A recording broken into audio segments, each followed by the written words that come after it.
জোর কদমে ভোট প্রচারে ব্যস্ত দেব। প্রায় প্রতিদিনই ঘাটাল কেন্দ্রের নানা এলাকায় জনসংযোগে ব্যস্ত তৃণমূল কংগ্রেসের তারকা প্রার্থী। তবে শুধু নিজের কেন্দ্রে নয়, দলের অন্যান্য প্রার্থীর প্রচারেও দেখা যাচ্ছে দেবকে কাছে পেয়ে উচ্ছ্বসিত ছোট থেকে বড় সকলেই। আর উচ্ছ্বাসের চাপেই এবার বিপাকে পড়লেন দেব। সেলফি তুলতে গিয়ে একেবারে খণ্ডযুদ্ধ বেঁধে গেল। তৃণমূল নেতা দেবের থেকে অভিনেতা দেব বেশি জনপ্রিয়, আর তার সঙ্গে ছবি তোলার জন্য হুড়োহুড়ি পরিস্থিতি। ধাক্কাধাক্কি পুলিশের।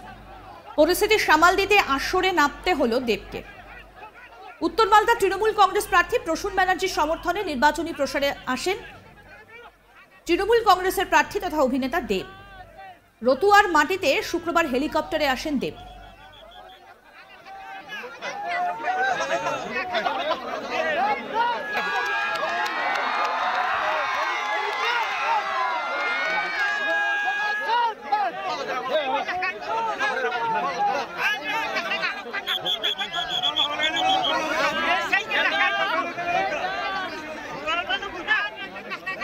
পুলিশি কঠোর নিরাপত্তা থাকে, কিন্তু তা সত্ত্বেও পুলিশি নিরাপত্তাকে উপেক্ষা করেই দেবের সঙ্গে মোবাইলে সেলফি তুলতে যায় এক যুবক। আর তাতেই পুলিশের সঙ্গে চলে ধস্তাধস্তি। পরে অবশ্যই সেই যুবকের সঙ্গে সেলফি তুলেছেন দেব। 28 এপ্রিল শনিবার হুগলির দিদি নাম্বার 1-এর প্রচারে দেখা গিয়েছিল দেবকে। আর তাকে দেখতে রোদকে উপেক্ষা করে হাজির হন হাজার হাজার মানুষ। প্রচারের রাস্তা কার্যত থমকে যাওয়ার জোগাড়। সকলের মুখে তখন শুধু দেব আর দেব। প্রিয় অভিনেতাকে এক ঝলক দেখতে, তার সঙ্গে হাত মেলানোর জন্য কতই না চেষ্টা। সবার উদ্দেশ্যেই ভালোবাসা জানান দেব। আর এই গোটা প্রচারের ভিডিওটা তিনি নিজের ফেসবুকে পোস্ট করেন, যেখানে দেখা যাচ্ছে প্রচারের ফাঁকে রচনার সঙ্গে নানা আলোচনা করতে। ছোট ছেলেদের দেখে গাড়ি থেকে হাত বাড়িয়ে দেন সুপারস্টার দেব।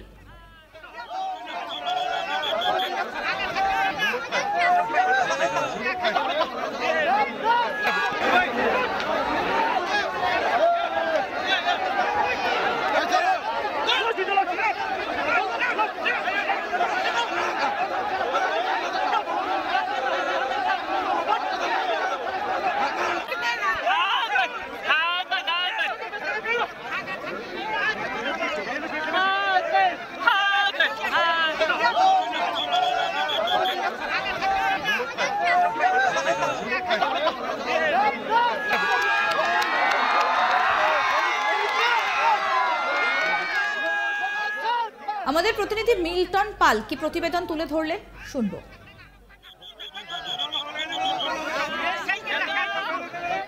উত্তর মালদার তৃণমূল প্রার্থী প্রসূন বন্দ্যোপাধ্যায়ের সমর্থনে এদিন মালদার রতুয়াতে ভোট প্রচারে আসেন দীপক অধিকারী দেব। এবং সেখানে তিনি নেমেই হেলিকপ্টার থেকে নেমেই কিছু দূরে তিনি রোডে তিনি আসেন এবং সেখানে হুডখোলা গাড়িতে তিনি প্রসূন বন্দ্যোপাধ্যায়ের সমর্থনে রোড শো শুরু করেন। দীর্ঘ 2 ঘন্টা ধরে তিনি রোড শো করেন। সেখানে যে সমস্ত কর্মী সমর্থক রয়েছে সেই কর্মী সমর্থকদের সঙ্গে তিনি ওপর থেকে হাত নাড়িয়ে তাদের সঙ্গে ভোট প্রার্থনা করেন প্রসূন বন্দ্যোপাধ্যায়ের সমর্থনে, এবং প্রসূন বন্দ্যোপাধ্যায়কে যাতে ভোট দেয় এবং তাকে জয়যুক্ত করে সেই দাবিও তিনি জানান। এরপরে সেখান থেকে রতুয়ার থেকে তিনি হেলিকপ্টারে করে ফেরার জন্য তিনি হেলিপ্যাডে আসেন। সেখানে আসতেই দেখা যায় যে তার যে সমস্ত কর্মী সমর্থক রয়েছে তারা সেখানে যান তার সঙ্গে সেলফি তুলতে, এবং সেখানে সেলফি তুলে নিয়েই মূলত ধস্তাধস্তি শুরু হয়ে যায় পুলিশের সঙ্গে। আমরা প্রকাশ্যে দেখতে পেয়েছি যে সেই যারা কর্মী সমর্থকরা সেলফি তুলতে গেছিলেন তাদের সঙ্গে কার্যত পুলিশের ধস্তাধস্তি হয় এবং সেখানে ময়দানে নামেন দেব। এরপরেই সেখানে পরিস্থিতি নিয়ন্ত্রণে আসেন এবং সেখান থেকেই দেব হেলিকপ্টারে করে তিনি তার অন্য গন্তব্যস্থলে যান। স্বাভাবিকভাবে বোঝা যাচ্ছে সেইখানে এই পুলিশের সঙ্গে ধস্তাধস্তি কেন হলো, কী কারণে হলো, এবং সেখানকার শুধু কর্মী সমর্থকরা কি সেলফি তুলতে গেছিলেন না অন্য কোনো কারণ রয়েছে, সমস্তটাই খতিয়ে দেখছে পুলিশ।